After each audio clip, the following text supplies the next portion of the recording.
evening and welcome everyone to FIU's Cafecito Chat. My name is Saifa Shoup and I proudly serve as the Vice President of Engagement for Florida International University's Office of Engagement. If you've never attended a Cafecito Chat, I want to give you a hearty welcome to this space.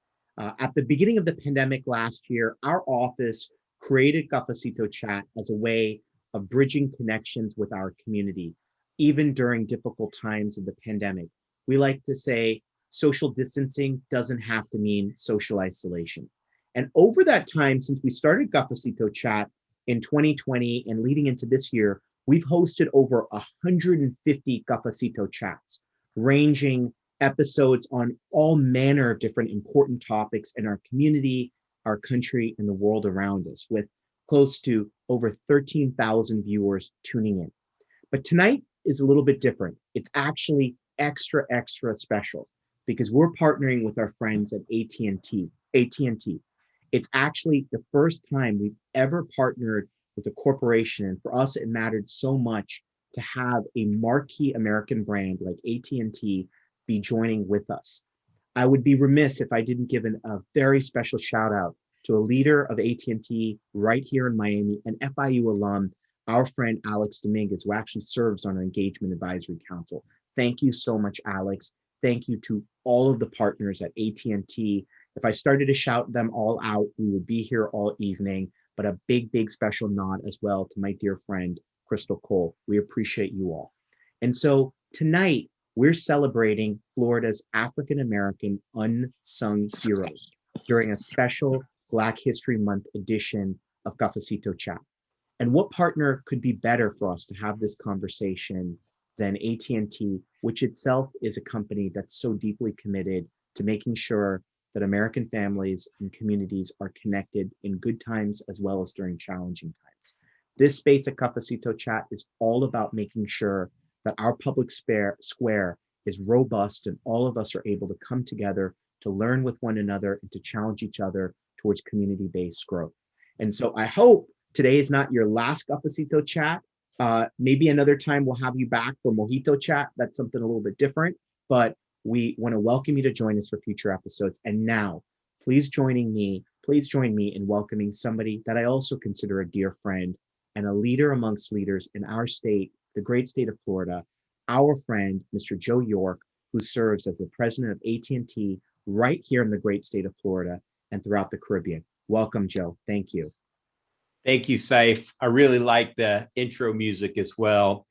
And I want to say thank you to President Rosenberg and the FIU Office of Engagement for your support in putting this event together. We are proud once again to work with our Believe Miami partner, FIU.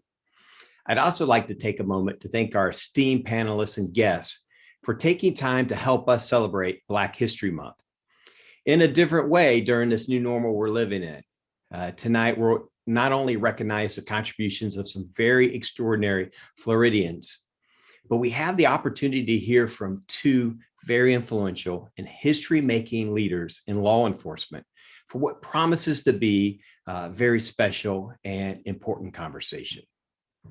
2021 marks 28 years that AT&T Florida has honored the contributions of everyday heroes in our communities, thanks to the leadership of our corporate African-American employee resource group, the Network.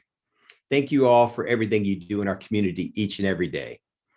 What began as a South Florida publication of a print calendar has evolved and expanded, and now honoring leaders and unsung heroes across the state in the form of a digital calendar. The profiles of these extraordinary individuals are featured on AT&T Florida's website, and a statewide commemorative poster highlighting the individuals we will honor tonight will be unveiled later this evening. 2021 is also the 53rd year of AT&T's commitment to engage diverse businesses. In that time, AT&T has spent over $187 billion with business enterprises owned by minorities, women, service-disabled veterans, LGBTQ+, and people with disabilities who add value to our company through their innovation and fresh ideas. We are also proud to have delivered on our commitment to invest in Black-owned suppliers, surpassing $3 billion, a goal over the last 2 years to drive diversity and inclusion across businesses and the communities that we live and work in. On behalf of the entire AT&T Florida family, I'd also like to introduce Monica Richardson, executive editor of another longtime Black History Month partner, the Miami Herald, El Nuevo Herald, and Bradenton Herald. Thank you, and we hope you enjoy the evening. Welcome, Monica. Thank you very much, Joe. Good evening, and welcome to everyone from the Miami Herald. I'm honored to be a part of this celebration for some of Florida's African-American heroes and this diversity in action social justice conversation. The Miami Herald is proud to partner with AT&T in this Black History Month celebration. Indeed, those being recognized here today have given so much of themselves to the great state of Florida to make it a better place to live, including two in particular, Miss B. Hines, historian and columnist, and Pulitzer Prize-winning columnist Leonard Pitts, who have also given so much of themselves to the readers of the Miami Herald. Mrs. Hines was Miami Herald's first Black female reporter, and I would not be here today and be where I am if it weren't for her work and the work of others like her. Cicely Tyson once said that we don't stand on the shoulders of our ancestors, but we stand on their backs. So I am especially grateful and proud to be here with you this evening. For the past 118 years, the Miami Herald has covered the events that have shaped South Florida and reported on the extraordinary stories and lives of the people who mark our community. Telling these stories and communities of our heroes is both a commitment and a privilege for the Miami Herald. I think everyone here would agree that it is important that we recognize and celebrate our rich diversity and culture, not just in February, but all year long. The Miami Herald is committed to doing this. Diversity, equity, and inclusion are a part of our mission. And I say that proudly. It is not something that we check off. It is a part of our core mission. I'm sad that I don't get a chance to see everyone here in person, but from the Miami Herald, your local journalism institution, I want to say congratulations again to all of this year's honorees, and thank you for allowing us to participate. Have a great evening.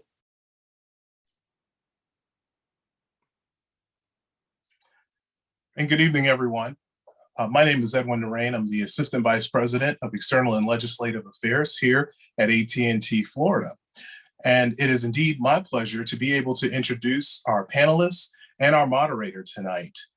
Before we begin, I do want to remind everybody that we will be taking questions in the Q&A box. So feel free, if there's something that moves you or a question that you have for one of our panelists, to please go ahead and put that in the box, and we will do our best to get to it. But without any further ado, I'd like to introduce you all to Major Anthony Collins.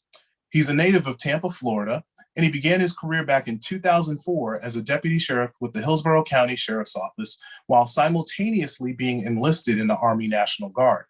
He's a graduate of St. Leo University and holds a Bachelor of Arts degree in criminal justice with a concentration in Homeland Security and a Master of Science degree in criminal justice with a concentration in critical incident management. Starting his career in patrol, Major Collins has held various deputy and detective assignments in the following areas: street crimes, the Sheriff's Target Area Response Squad, and he also served on the SWAT team for 9 years. Major Collins was promoted to a supervisory role in 2014 and is the youngest major in Hillsborough County Sheriff's Office history. Welcome to the stage today, Major Anthony Collins. Our second panelist was born in Miami, Florida, Captain Delrish Moss, and he has over 30 years of experience and is currently with the Florida International University Police Department. Back in 1984, Moss worked as a public service aide for the Miami Police Department and decided to pursue a career in law enforcement. Within 3 years, he was a patrolman on the streets of Miami's historically Black communities, Overtown, Liberty City, and Coconut Grove. In 1989, Captain Moss was promoted to homicide, and by 1995, became a spokesperson for the city. In 2011, Captain Moss was promoted to major and led the Miami Police Department's Public Information and Community Relations Department. His most nationally recognized achievement occurred in March of 2016, when he was appointed as the Chief of Police of the Ferguson Police Department of Ferguson, Missouri. And on May 9th, he became the first permanent African-American Chief of Police in Ferguson. I think many people know that Ferguson was the site of the Michael Brown shooting in 2014 that became the catalyst for the Black Lives Matter movement. In 2018, Captain Moss returned to Miami to care for his mother and rejoined the FIU Police Department. Let's also welcome Captain Delrish Moss to the stage today. And finally, our moderator, longtime Tampa Bay Times reporter and columnist Ernest Hooper is a staple of the Tampa Bay community. At the Times, he not only served as a columnist, but bureau chief and the assistant sports editor. Hooper can be found on local television as the host of That's All I'm Saying, a local phrase that he ended most of his columns with and is very well known for. He is now a regional communications director for the American Cancer Society and is also a 2020 AT&T Black History Calendar honoree. Welcome, Mr. Ernest Hooper. All right, Ed, thank you so much. It is my great honor and pleasure to be with everyone tonight. And I'm really looking forward to this conversation. As a journalist, of course, I've followed the stories about law enforcement and the issues and challenges that they faced. And I also have a longtime friend who spent more than 30 years serving for the Tallahassee Police Department. So I have a perspective, I think, from both sides. Let me start by just asking each of you, what inspired you to become a police officer? And did you take into consideration the challenges, unique challenges you might face as an African American? We'll start with you, Captain Moss. Well, I actually had two negative encounters with the very police department that I worked with Miami. In one instance, I was roughed up by a police officer and called the N-word and told that I shouldn't be walking downtown after dark. And I had another similar situation about a year later. And both those things actually kind of changed my trajectory in terms of life. I originally thought I'd be a musician at some point. I was a trumpet player. But seeing that was the type of service that we were getting in my community, I decided, you know what, if you want something done right, you better do it yourself. And I joined the police department, and that kind of motivated me to do two things. One, I hope to become high ranking and fire those guys that roughed me up. But the second thing that I hoped to do was to just provide better service to the community than I thought we were getting. And that was my motivation. And I knew that it was going to be difficult for me as a Black man, especially with the community's perception of the Miami Police Department at that time. But I figured, again, if you want something done right, you got to do it yourself. Major Collins, tell us about your inspiration. Good afternoon. Growing up in a neighborhood of what some people may consider poverty, I had plenty of different mentors, older gentlemen, and they all said, son, if you don't like what you see, you need to put yourself in a position to affect change. And that's what I try to carry over with the youth that I deal with. But that was my main motivation for getting into law enforcement, because it was every day that I would walk out of the house and you'd see a traffic stop in front of the house, or people running from law enforcement proned out in my backyard as we came home. So that was kind of the norm.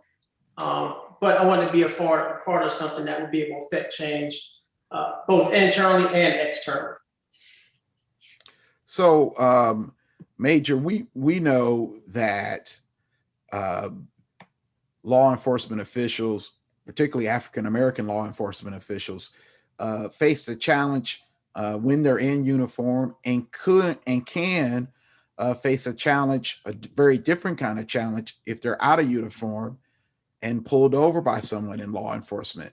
What's been your experience? Have you had to go through that type of conflict?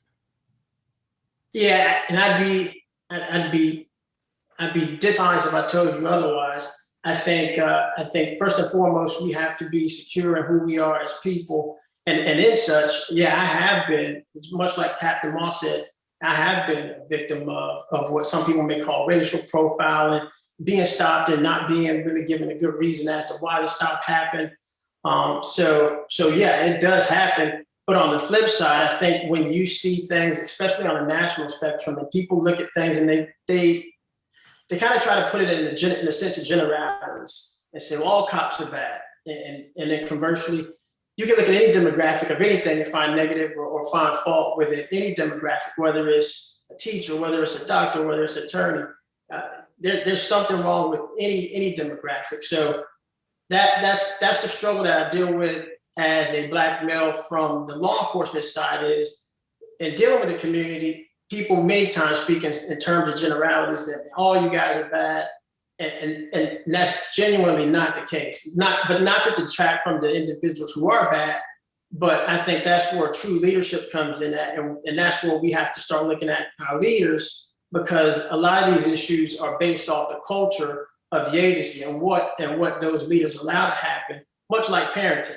I feel like I do a good job raising my children, but once they're not around me, I can't really account for what they do. But once an issue is brought to my attention, it's my job as a parent to address it, much like it is in the leadership role within law enforcement. But that's a cultural issue, and that's why leaders of these organizations are so imperative. And that's why we need to have workforces and leaders that reflect the communities that we serve as far as diversity goes. So, Captain, you mentioned a couple of incidents that led you to become a police officer, but have you experienced anything since becoming a police officer when you were out of uniform? Well, I certainly had incidents where I was pulled over and they couldn't explain why I was pulled over. I've even been told once as a police officer, I was pulled over. You're a Black guy driving a nice car. So that has happened, and I'm sure that it happens, all around the country. But I agree with the captain in that, we can't necessarily speak in terms of generalities. I mean, one of the things that I think we all face is that when we're having conversations with other law enforcement, sometimes as a Black officer, you're not quite Black enough. And when you're having conversations with Black people about law enforcement, you're not quite blue enough. That conversation happens. And I think he's right in that police departments are very reflective of the communities. We draw from our communities. That's where we hire from. So all the biases and prejudices that are on the outside come inside because the people come inside. But I think that's where leadership is very critical, making sure, one, that you weed out those who can't control those things, but two, making sure that you hold people accountable for their actions and making sure that they do the job as it should be done. So you've both mentioned the importance of having law enforcement agencies that reflect the makeup of the community. What else can be done to create greater trust between the community, and in particular the African-American community, and law enforcement agencies? Captain, we'll start with you. Well, I'll just take when I got to Ferguson. One of the things that happened was you had a community that was about 70% African-American, but African-Americans who largely didn't have a relationship with the police department. So the first part of that challenge was to actually get out and take away the boogeyman factor, if you will. Basically making sure that the police department got a chance to actually introduce itself to the community, especially the parts of the community that didn't know, so that we kind of got to understand each other. Also bringing members of the community in to talk about what their demands are and what they expect from their police department, so that we can kind of share those things. I think in those conversations, we're able to start to build better relationships and better trust factor, both on both sides, both from the law enforcement perspective as well as from the community perspective. But one of the things I always caution my officers to remember is that we serve at the pleasure of the people. We do this job because people they give us this power, or they give us this authority, and they expect good things from it. They are our bosses. And I think when we remember those things as we're introducing ourselves, as we're developing relationships and trying to engage, I think that we do better in the end. Major, how about from your perspective? How do you develop those better relationships like the captain mentioned? Well, at least in my agency, I wouldn't say so much developing. We're more at the stage of maintaining. And if you don't have those relationships, those relationships need to be intentional relationships that need to be established long before a George Floyd incident happened, or before it's election time. It's just disingenuous when you go out to the community after you have a situation, a crisis or a tragedy that happens, and then go to the community and say, now we need you. That those relationships need to be in place from the beginning. And you reach out to the community, your faith-based leaders are a good resource. Your civic organizations, the NAACP, you have to have ongoing relationships with those communities. And I think in light of 2020 and some of the incidents we had, you heard a lot of different buzzwords, equity and diversity. And there was the one key word that was missing that I didn't hear a lot of people talk about, which was inclusion. And then when you say those three words, some people think those three words are synonymous, but they are completely independent and have three completely different meanings. And I'll break them down for you. When people talk about diversity, that's getting invited to the party. When people talk about equity, that means the DJ is playing your music that you can relate to. Inclusion is the person that hosted the party is going out and ensuring that everybody had a great time at the party. If you don't have those three components, then the community is not going to be cohesive, and in turn, you as a law enforcement agency will have issues. And I know, like right now, we are very excited in Hillsborough County, which is the 12th largest law enforcement agency in the country, to say we have a 21% decrease in Part 1 crime. But that's not because we're out arresting people, and our sheriff says it all the time. We can't arrest our ways out of any kind of problem, whether it's opioid addiction, whether it's violent crime. We have to be in the community, and we have to show that we value the community. And specifically, some people say, well, how do you do that? We do a real good job of reaching out and starting with our youth. Not to say that adults can't be rehabilitated, but just like Frederick Douglass says, it's easier to build stronger children than to rebuild broken men. So we got to do it. We got to start with our youth and kind of work from there. Mm-hmm. So you've both mentioned the importance of having that diversity on law enforcement agencies. You two found your way to becoming law enforcement officials, but how do we get more people of color to step up as you did and join law enforcement agencies? And how challenging is it to convince people of color to fight through the barriers as you did to join law enforcement? You want me to take that one first, Major? Sure. Either way, I'm okay. Look, I think one of the things that we started to find when I was with the Miami Police Department, when we were starting to lack the amount of recruits that we kind of wanted, we started going to different places. One of the old adages was you put an ad in the paper and you kind of look at the pool of people who applied. But when we became very intentional about making sure that we diversified the police department, we started to go to different places. We started to go to places we didn't traditionally go. When we're looking for African Americans, we started looking at HBCUs and some of the social organizations that were largely a concentration of African Americans. When we were looking for women, to increase the amount of women on the police department, we went to those places. I think one of the things that we had to do was we had to be very intentional about inviting people to the table in terms of not just going in the traditional places that we'd always gone. We had to kind of diversify that pool of thought in terms of how we wanted to attract people. You have law enforcement, you have African Americans, you have women, you have people of all shapes, size who want to be in law enforcement. But a lot of times what happens is they don't realize that there's the invitation. And so I think that we have to be creative about how we go out and recruit. Major? I think it's a two-part. Recruitment is one part, but also as a Black and brown community, the culture surrounding law enforcement and trying to get away from demonizing it as a profession. I mean, I can't tell you how many times I've been in different neighborhoods and I've had little kids tell me, I can't talk to you. My mom told me not to talk to you. That's not how we're gonna get ahead as far as being a diverse workforce and in turn building safer, stronger communities.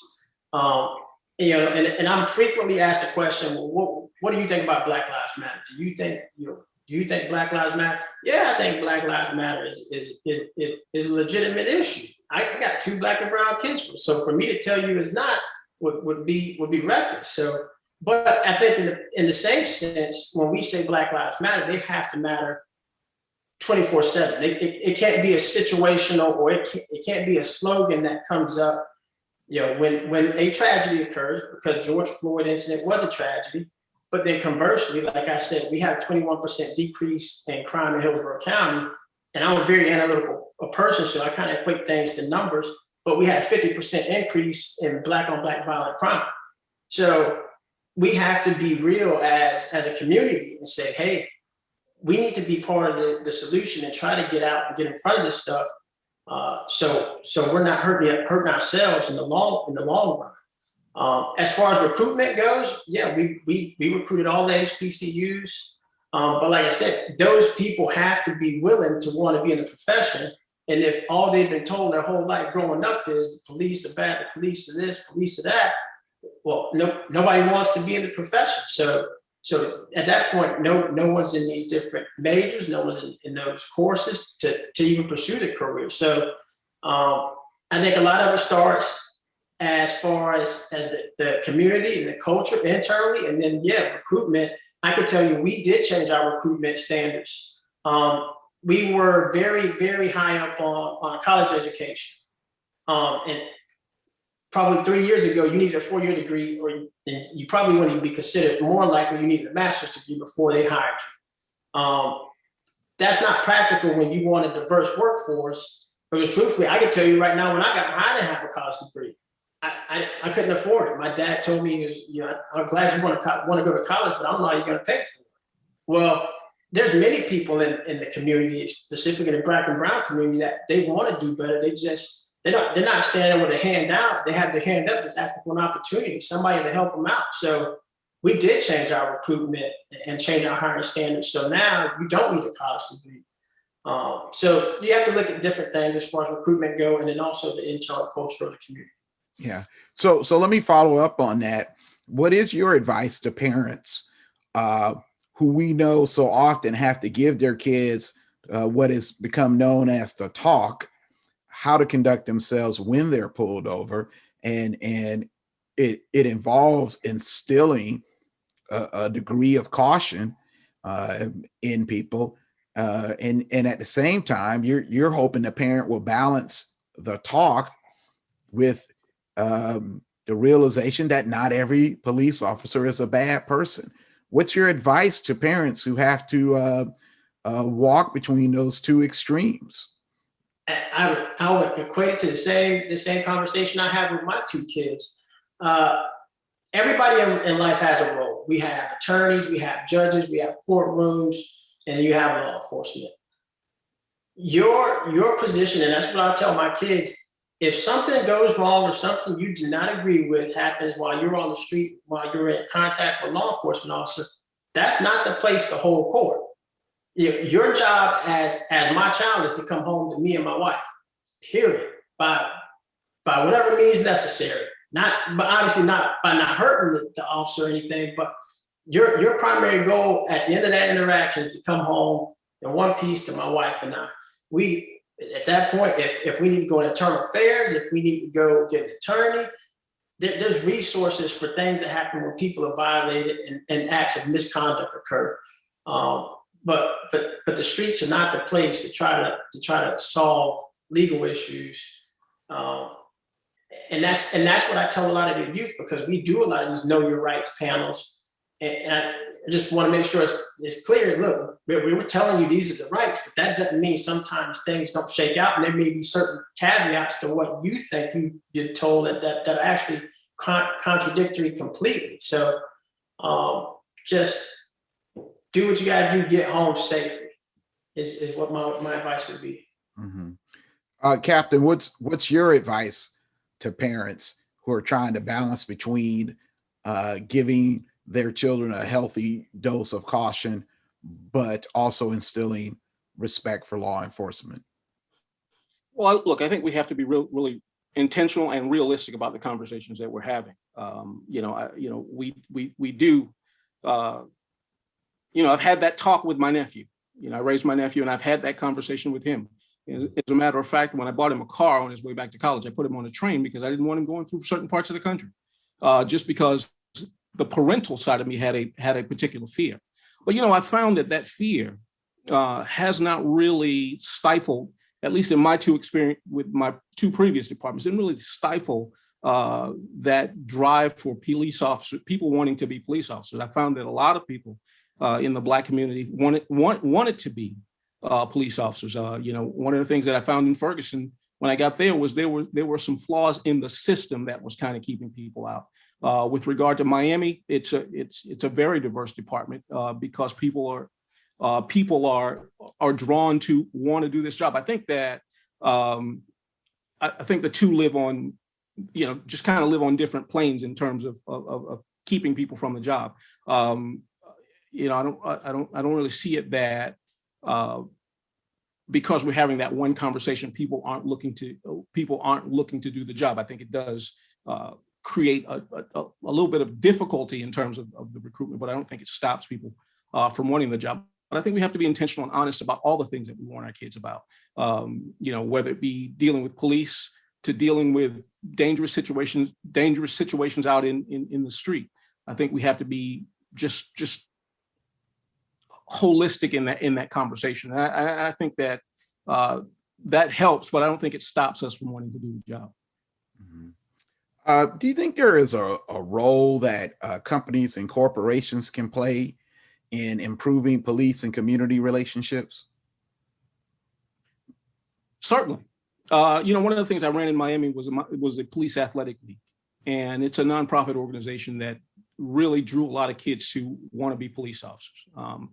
A lot of that was corporate sponsorship. I was raising about $600,000 a year to run that program. And we were doing everything from homework assistance to athletic programs to robotics and photography, doing all those things in that program. And corporations were helping not only in giving us sponsorship, but also letting us use their platform to get our message out. And so I think there is certainly a corporate role. I think the corporations are citizens in the sense that, being good citizens means helping to put those good messages out there to provide a better relationship in our community. So there is a role for them. Major, what role would you like to see companies and corporations play? The same thing as Captain Moss. The financial contributions are invaluable, and you can look at cost analysis as far as how much it costs to incarcerate folks versus how much it costs to keep kids out of the juvenile justice program, and there is an exponential difference between the two. It's much more cost effective for us from public servants, and also the corporations. They'll benefit from it as well because now they have people who can come and work for their corporations and be gainfully employed. But I think we have to reach out to the youth, and we've seen success in doing it here. We have relationship with the Boys and Girls Club, and we have 7 Boys and Girls Club that we partner with at Hillsborough County in low-income areas. And in those areas, we've seen the graduation rates go from 42% to 98% since they've been implemented. So the programs work. But those programs need money to continue and to flourish.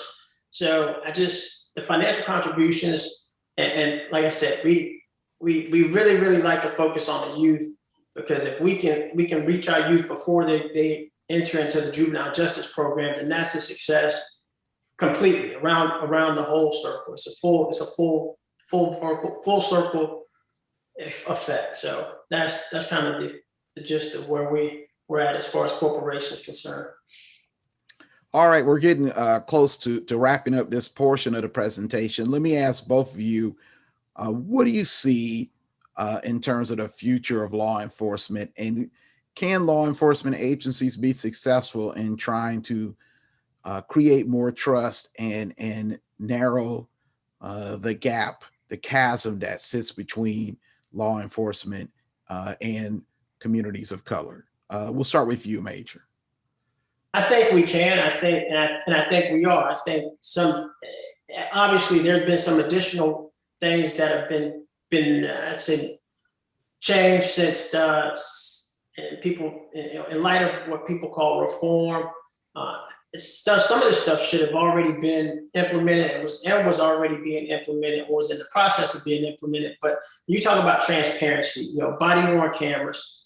I think any law enforcement agency at this stage of the game, if they don't have body worn cameras, that's an issue. When we have what we call use of deadly force shootings, and that's a huge lack of trust in the community, where we used to investigate our own use of force, use of deadly force investigations. Now those investigations are not independently investigated by a third party agency that has no affiliation with us other than just being law enforcement. So there's strides and there's things that are being done, but yeah, like I shared, he says it the best. We're in a we're a service-oriented organization. Perfection does not exist. It's something that we simply continue to strive for. But sometimes I think people want to let perfection get in the way of progress, and I think we are making significant progress. But perfection in service industry will never exist. We should always be doing more to try to be better. Well, what do you think, Captain? We have the names of people we believe that have been unfairly treated by the police, committed to memory. Every time there's a new shooting, it's making headlines. And when good things are happening in the community, maybe they aren't drawing as much attention. Given that dynamic, can the future of law enforcement create a more positive relationship with communities of color? Look, I certainly think that law enforcement can create a better relationship with communities of color. As a matter of fact, this is my 36th year in law enforcement. And, while a lot of people about the incidents that are happening today, I think back to the 1980s, where Miami was the only major city that had 3 major riots in one decade because of race relations. We see these incidents, we talk about these incidents, we know these names, but there's certainly been improvement in the profession. And I think there will continue to be improvement. But then perfection is not, as the good captain said, the good major said, perfection is not a place we arrive at. It's something that we have to work at intentionally every single day, because dynamics change, things change, and in a service profession, mistakes are going to be made, things are going to happen, and we work to improve from that perspective. And he's also very right in being very intentional about building relationships and making sure that the day that the incident happens, that's not the first day you've been out there. That was what I found in Ferguson, but that wasn't my experience in Miami. So I think that we will continue to work and strive, and we will build better relationships if we're intentional and we keep trying. All right. Well, that's going to do it for us. Major Collins, Captain Moss, I want to thank both of you, not only for joining us tonight, but for your service. And we need more good law enforcement officers like yourself. Thank you so much. And I'll turn it over to Ed. And thank you, Ernest, for being the moderator of this great program. Major and Captain, I don't want you to leave just yet. We had a few questions from the audience, and unfortunately, we don't have time to cover all of them. We probably have about 4 minutes here. But the most intriguing one that has come through was the first one that says, can you please describe what you think when you hear the phrase defund the police? We know that's a buzzword and a buzz term right now. Any thoughts on that? I can start. I think there's 2 different meanings to defund the police. You have a very small portion of people who to them it means to completely abolish law enforcement, which is a very, very small portion. Then the majority of folks, when they say defund the police, mean reallocation of funds. And those funds should be reallocated to different resources that should carry out functions that law enforcement have been asked to carry out for centuries. My personal opinion on defund the police is a horrible idea. And I could go on and off as to why I say it's a horrible idea. And the level of violence that's associated. Specifically, I guess the main issue when you talk about defund the police is centered around mental health, is one of the larger issues. Mental health, in most places where people speak about defund the police, they want civilian clinicians to come in.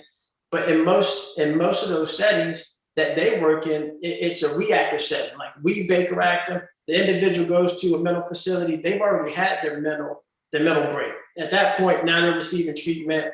But somebody's got to deal with that person on the front end to get them to the facility so they can get the treatment. As a result of that, we did establish a unit here in Hillsborough called the Behavioral Resource Unit. And that unit is kind of a hybrid unit that has deputies and also has mental health clinicians, and they work in conjunction. They go out and deal with our individuals who are, I guess you could call them not frequent flyers, but people who frequently need our help or have mental health or suffer from mental illness. And we reach those folks prior to them having mental breaks as well. So we're in constant communication with them. So we're trying to be proactive instead of reactive and responding out to these different calls for service where you see all these things escalate to other issues. Awesome. Captain, what are your thoughts? Well, so I agree that I think defunding the police is a horrible idea, especially since the majority of the funding of police actually goes to personnel in terms of having people to respond. And the day that you're sitting out there for 4 hours waiting for a police officer to respond, you're going to wonder about those funds that you reallocated. But one of the things I think we do need to do is as we talk to people, there are certainly services that need to be beefed up and need to work to help us, because oftentimes we're the very last rung of every social service that's failed, and now it becomes a police problem. And while we get the lion's share of the criticism, nobody ever goes back and does a postmortem and looks at all those other things that failed that made it become our problem. And so while we shouldn't be defunding the police, we certainly should be looking at other services. In fact, police chiefs have been saying for a long time, you can't arrest away your problems. You cannot throw police at every single social ill and then get mad at us when we don't perform well on something that we haven't been trained for. So I think there's a lot of work that needs to be done. Defunding the police is a bad idea, but working to build other services that support our efforts and deal with some of the problems that become ours is certainly the way to go. Major Collins and Captain Moss, I want to thank you so much for taking the time out of your very busy schedules to be here today. I know all of the partners on this call, everyone who's listening is so appreciative, not just of your service, but your candor tonight in answering these questions, both from the audience and the ones that were prepared. Thank you very, very much on behalf of AT&T, FIU, the Miami Herald, and the network here with our company. Thank you. At this time, it is my pleasure to bring out the Regional Director of External and Legislative Affairs in the South Florida market, Ms. Crystal Cole.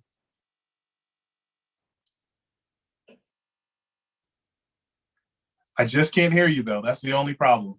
You're out, but we can't hear you. There we go. Thank There you, we Ed. go. And thank you to our panelists. That was such an important conversation.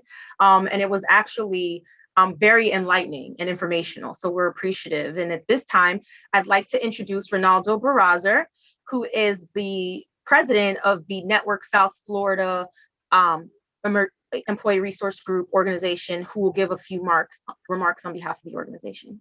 Hi, Ronaldo.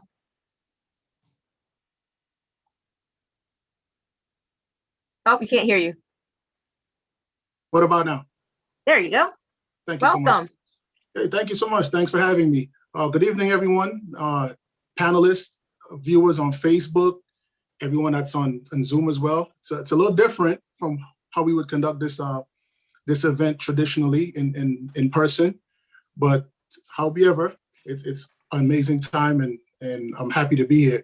I would also like to acknowledge the co-director and the director of the Southeast chapter of the network, Dina Towles and Kendall Washington. They're joining us from Atlanta, Georgia today. So special shout out to them as well. Just a little backstory, the AT&T Employee Network Group is proud of the 28th year of honoring the icons. This is the 28th year. Time has gone by. We have seen this effort initially created by T. Holloway and the members of the Liberty City Community Relations team. Since then, it has developed into such a significant and much anticipated annual project that is now in digital format. The members of the South Florida AT&T Network Group work on this and numerous other projects this time of year that positively impacts our community.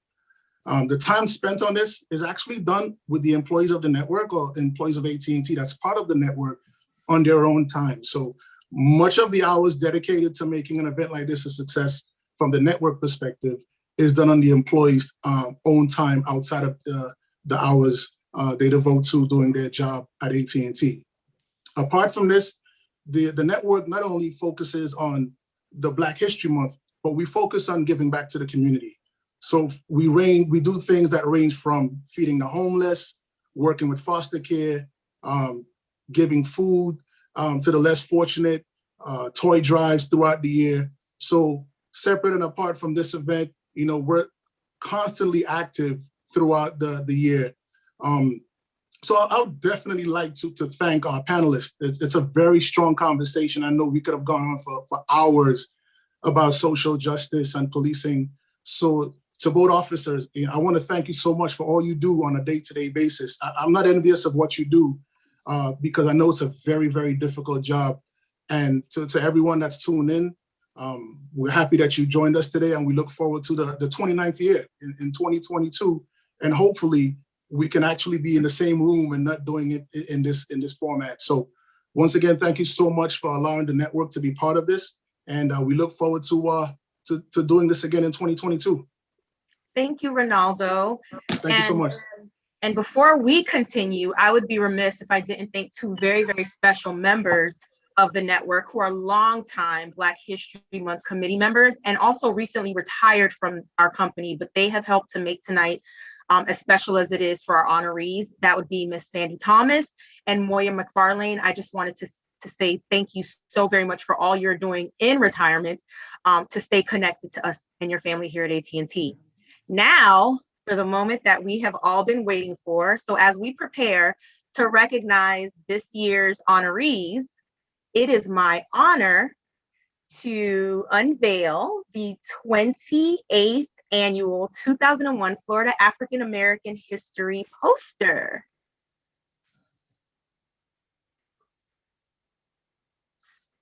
So these are our honorees, and I'm going to go ahead and let Ed kick us off. And before we begin, I'd just like to say that every single one of these honorees are being featured on our AT&T website, and they will be placing a link to that website in the chat room. So you will be able to see it if you want to get more information on them and read their incredible bios about their achievements. Ed, you there with me? I'm here with you. Perfect. And I'm pleased to present our first three. First is Mr. Leonard Pitts Jr. out of Miami. He is a 2004 Pulitzer Prize Award recipient. He's nationally syndicated columnist, and he's the author of The Last Thing You Surrender. Congratulations. Next, we have the Honorable Leslie Les Miller Jr. from Hillsborough County.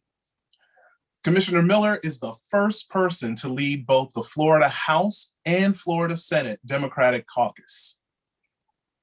Our next honoree is Lylette Jenkins Wisner of Sarasota. She was the Queen of the Keys, a renowned jazz prodigy and one of the first African Americans to have a nightclub and casino in Nevada. Ms. Wisner passed away in August of 2020. Next up, we have Dr. Jacqueline Del Rosario, also affectionately known across the country as Dr. Jackie. And she's also known as America's marriage coach. She's the founder of Recapturing the Vision, or RTV Incorporated, and she's a former member of the White House National Advisory Panel. Next, Reverend Louis M. Murphy Sr. He's the senior pastor of Mount Zion Progressive Missionary Baptist Church, one of the largest African-American congregations in the city of St. Petersburg. We now have Miss Tina Brown. She's a longtime community advocate and chief executive officer of the Overtown Youth Center. Next up is the Honorable Doris Ross Reddick of Tampa. She's the first African-American woman elected to the Hillsborough County School Board. Next, we have Mr. Rodney L. Hurst of Jacksonville, trailblazing civil rights activist, historian, and community leader. And where will we be without our bankers? We have Mrs. Josetta Belcher Coleman, Senior Vice President at Fifth Third Bank. Following Josetta is the renowned historian and columnist for the Miami Herald, B. Hines. Followed by Ms. Jackie Bell, the founder of the new Washington Heights CDC in the Overtown community of Miami. Next up, we have Dr. Hazel S. Harvey. She's the first person to integrate Hillsborough County Public Schools at the instructional and supervisory level and former chair of the Tampa Housing Authority. From the Daytona Beach area, we have Mary J. Fears, storyteller, Civil War reenactor, and a historical author. Over on the West Coast, we have Miss Felicia Harvey. She's the corporate affairs lead for Amgen's Capability Center here in Tampa and is also the cousin of Major Anthony Collins. And all the way from Broward County, Mr. Emmanuel George, the founder of the J.A. Ely Historical Museum and Resource Hub and the Black Broward Film Project. We're taking it back to your side of town, Ed. We have Miss Valenthia Berry, community advocate and director of the corporate college at St. Petersburg College, followed by the Dibia Dream Foundation here in Miami-Dade County.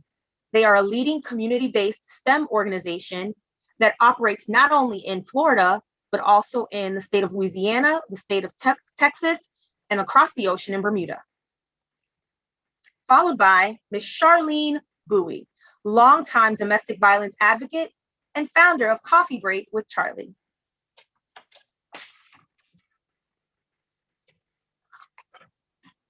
And last but not least, a very important organization in the history of the state of Florida, the Bahama Village, located in Key West. It's a diverse Key West community and home to the early immigrants from the 1800s that came to this country from the Bahamas.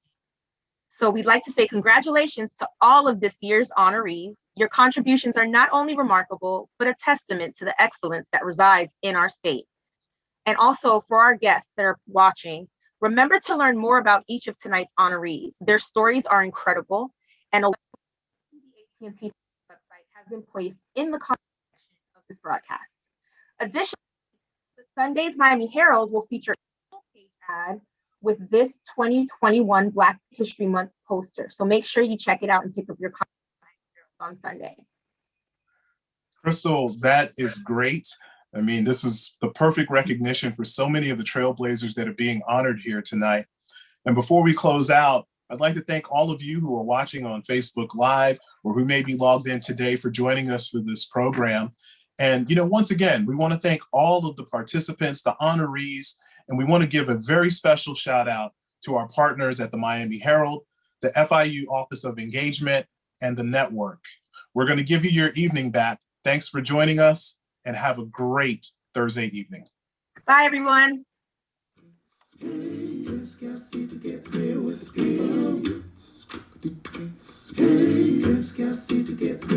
people.